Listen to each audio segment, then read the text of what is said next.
This is a picture test in practical neuroanatomy. You may use the video as a revision for the topic or as a self-assessment tool. For the purpose of self-assessment, you may pause the video and spend your own time to read the question and come up with the answer. Then replay the video to confirm your answer by listening to the comments and explanations. Now I will deal with the sectional anatomy of the brain. Identify the spaces 1 to 5. This is a horizontal section through the cerebral hemisphere at the level of the interventricular foramen of Monro. Number 2.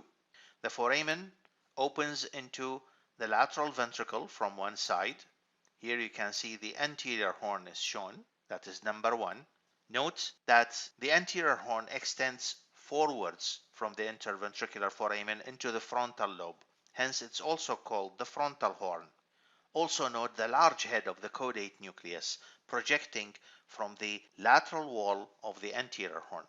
The interventricular foramen is located between the column of the fornix and the anterior end of the thalamus. It communicates between the lateral and third ventricles. The third ventricle here is marked as 3. It is a slit-like space located in the midline. The third ventricle is bounded on either side by the thalami.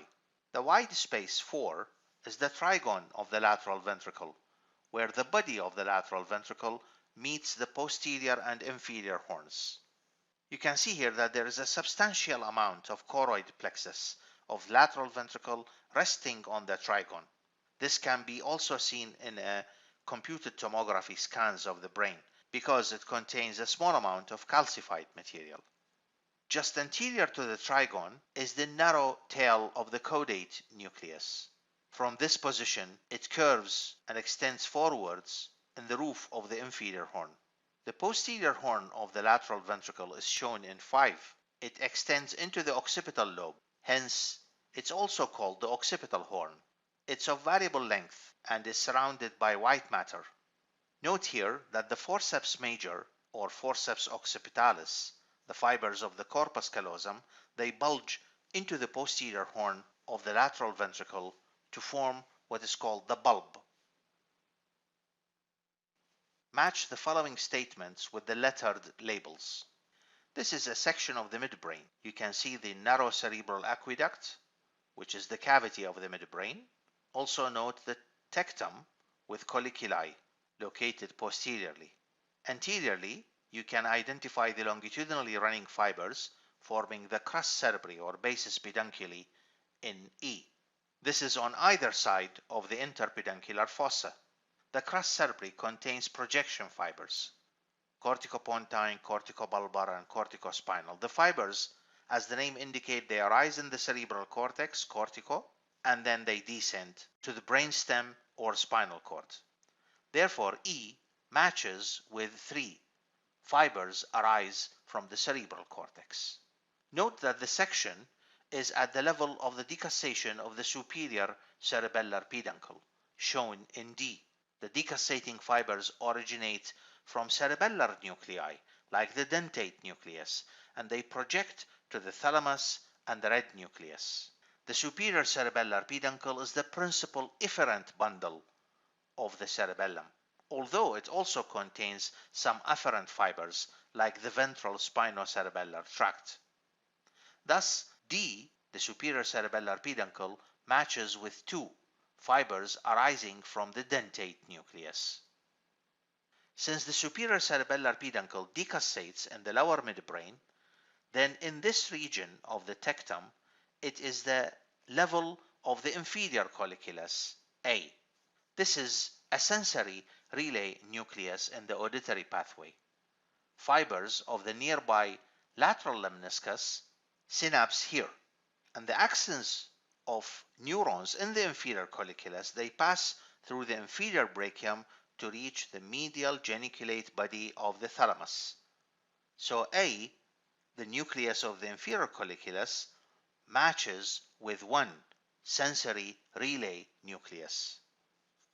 The cerebral aqueduct is surrounded by gray matter called periaqueductal gray matter in B. This periaqueductal gray matter forms a ring, and its neurons play a role in modulation of pain. Its electrical stimulation has been shown to cause analgesia, and its stimulation will activate enkephalin-releasing neurons that project to the Raphe nuclei in the brainstem. These in turn, they project to the dorsal horn of spinal cord, where it forms excitatory connections with the inhibitory interneurons located in lamina 2, rexid lamina 2, also known as the substantia gelatinosa. Remember that incoming pain fibers through the dorsal root of a spinal nerve, they synapse in the substantia gelatinosa with dendrites of nucleus proprius, which contain the neurons that form the spinothalamic tract. B, the periaqueductal gray matter, thus matches with 5, contains enkephalin positive cells that play an important role in the regulation of pain. C is located within the periaqueductal gray matter, ventral to the cerebral aqueduct, and at the level of the inferior colliculus. It is thus the location of the trochlear nucleus. Being a nucleus involved in the supply of extraocular muscles, in fact it supplies only one of these muscles, the superior oblique muscle, it is also connected to the nearby medial longitudinal fasciculus. This fasciculus consists of ascending and descending fibers that connect vestibular and cochlear nuclei with nuclei controlling extraocular muscles.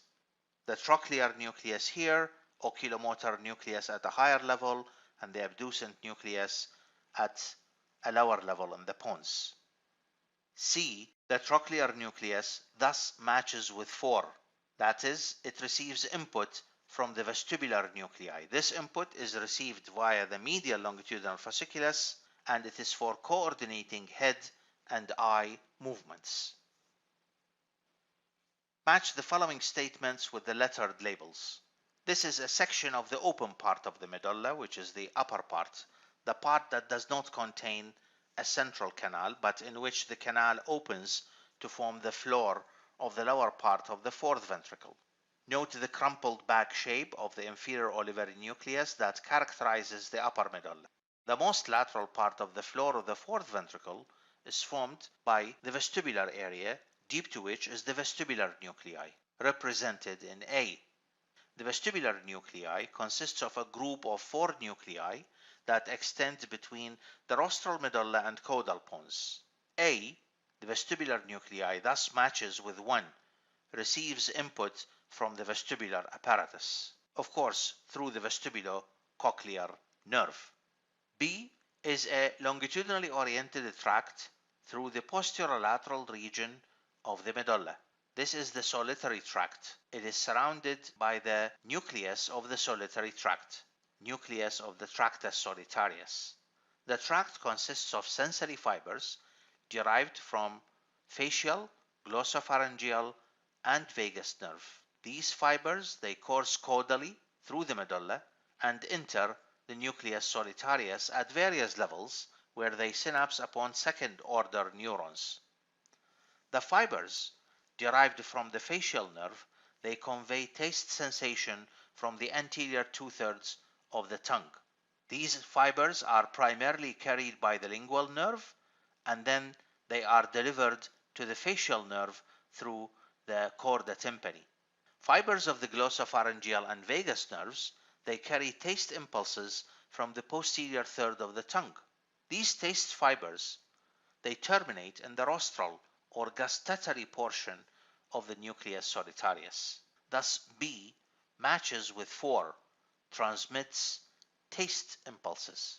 Dorsolaterally, the medulla is connected to the cerebellum via the inferior cerebellar peduncle. The inferior cerebellar peduncle is composed of fibers entering the cerebellum, mainly, such as the dorsal spinocerebellar tract. Fibers of the dorsal spinocerebellar tract, they carry proprioceptive information from muscle spindles and Golgi tendon organs of the ipsilateral part of the trunk and lower limb to the cerebellum. Thus C matches with 2. Fibers convey muscle spindle afferents to the cerebellum. D is the spinal tract of the trigeminal nerve. This tract consists of sensory fibers derived mainly from the trigeminal, but also includes fibers from facial, glossopharyngeal, and vagus nerves. The spinal tract of the trigeminal nerve descends from the level where the trigeminal nerve is attached to the pons down to the medulla and down to the level of the upper cervical spinal cord. Hence the name spinal tract and spinal nucleus of the trigeminal. It gives off fibers that terminate at various levels in the medially adjacent spinal trigeminal nucleus, lightly stained here. The tract and the nucleus, they mediate pain and temperature sensations, nasty sensations, from the head. Thus, D matches with 3, transmit pain and temperature signals from the head. The nice sensations of touch and pressure are transmitted to the principal or chief sensory nucleus located at the level of the pons, while the third sensory nucleus located at the level of the midbrain, the mesencephalic nucleus of the trigeminal, receives sensations of discriminative touch, vibration, and proprioception. Match the following statements with the lettered labels. This is a section of the midbrain showing the cerebral peduncle comprising the crus cerebri D and substantia nigra C. Sections of the midbrain showing the red nucleus in the tegmentum, like this one, will pass at the level of the superior colliculus of the tectum, A. The nucleus of the superior colliculus receives input from the retina, cerebral cortex, and the spinal cord. The diversity of the sources of afferent fibers indicate that it has a considerable integrative activity. The superior colliculus gives rise to the tectospinal and tectobulbar tracts and is involved in coordination of head and eye movements. The eyes are normally directed towards some object in the center of the field of vision. If the object moves, both eyes will follow to maintain visual fixation. These eye movements are largely involuntary, and the pathway involves the superior colliculus. Thus, A matches with the neurons that respond to moving stimuli.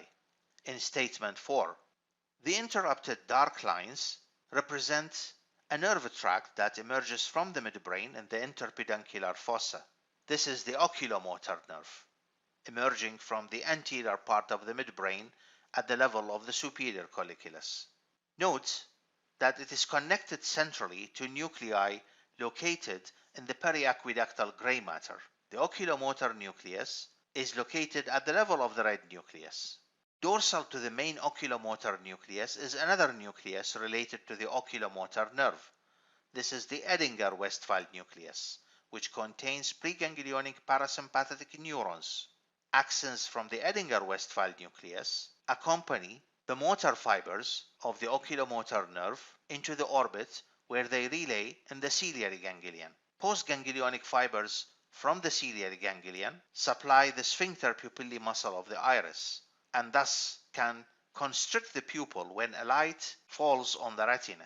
This is the pupillary light reflex. Hence, B, the Edinger-Westphal nucleus, matches with 2 neurons that respond to flashing lights. C is the substantia nigra, which is a motor nucleus that consists of 2 regions, pars compacta and pars reticularis. The compact zone, pars compacta, is made up of distinctively pigmented dopaminergic neurons, while the reticularis contains non-pigmented neurons. The substantia nigra is reciprocally connected to the corpus callosum and is involved in regulating motor activity.